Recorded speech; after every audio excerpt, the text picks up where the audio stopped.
Is it true that ecstasy pills were much stronger in the 1990s? That's certainly the opinion of many people online. So I investigated this for an article in The Face magazine. I spoke to one guy called Leon. He was a caterer, 56 years old. He told me that in 1989, ecstasy pills in the UK, as the sort of acid house movement was kicking off, they were £25 apparently, and they kept him hugging, smiling, laughing and dancing well into the next day. He said when he tries ecstasy pills now, it's rubbish compared to that. According to this piece of research, the average pill in the 1990s contained somewhere between 50 and 85 milligrams of MDMA. They got a bit stronger in the early 2000s, going up to about 120, but any pills with more than 150 milligrams of MDMA were very rare before 2005, according to the research. And if you contrast that with current ecstasy pill trends in the UK,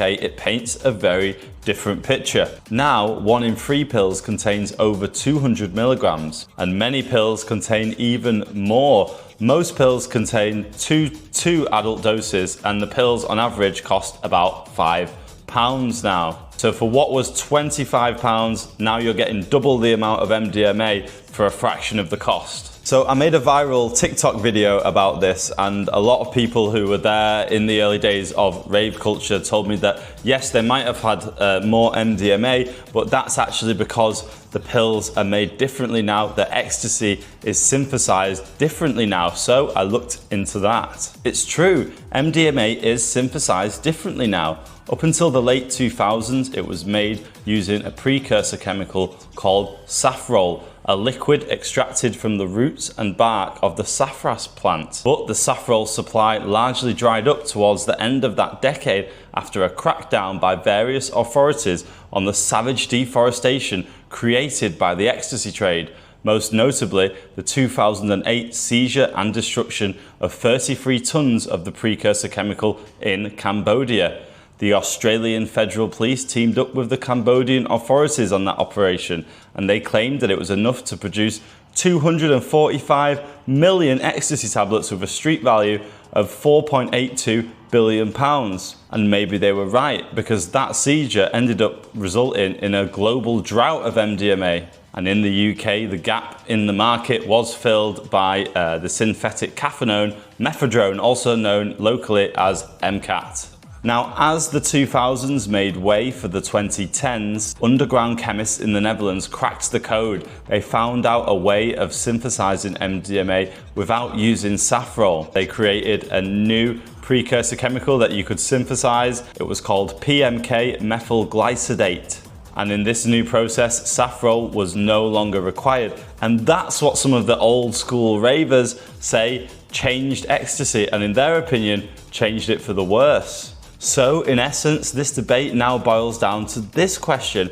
If you made the same drug, if you synthesized the same drug, in this case MDMA, using different precursor chemicals, would you expect the effects of that drug to be the same or different? So I put that question to a guy called Matthew Fuchter. He is Professor of Chemistry at Oxford University.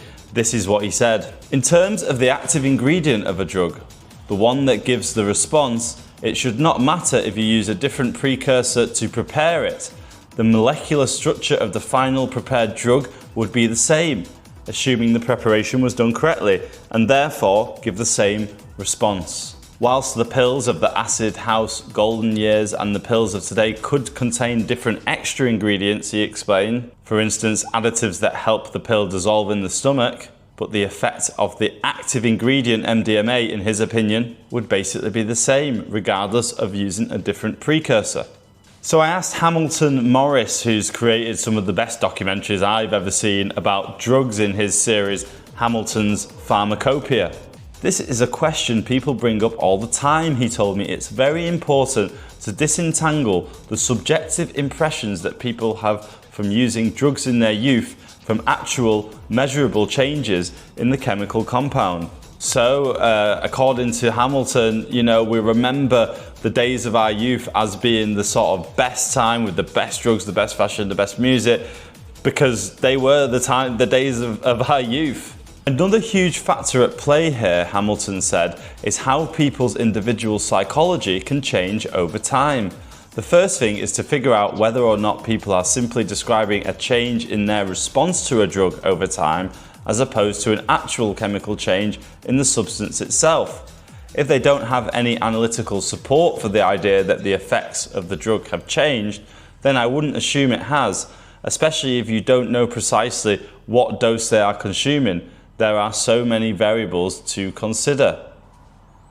So I asked Hamilton, what about the different precursor? And he said, the introduction of these PMK methyl glycidate precursors doesn't explain all that much, because they're essentially MdP2P precursors, compounds that participate in a chemical reaction to produce another compound that's required in the synthesis of a drug that go through the same synthetic route. So it's not like it's going to produce any fundamentally different compound. So I wanted a third opinion on this, so I went to Professor Adam Winstock. He is one of the most prominent researchers in the UK on party drugs. He's also been putting on the Global Drug Survey since the 1990s. He's published over 100 papers on party drugs. And he did also agree with the other two people that I asked. Your brain may have changed, he said. Your diet and health might be different. You might be getting less of the serotonin lift up. Also, your life's changed.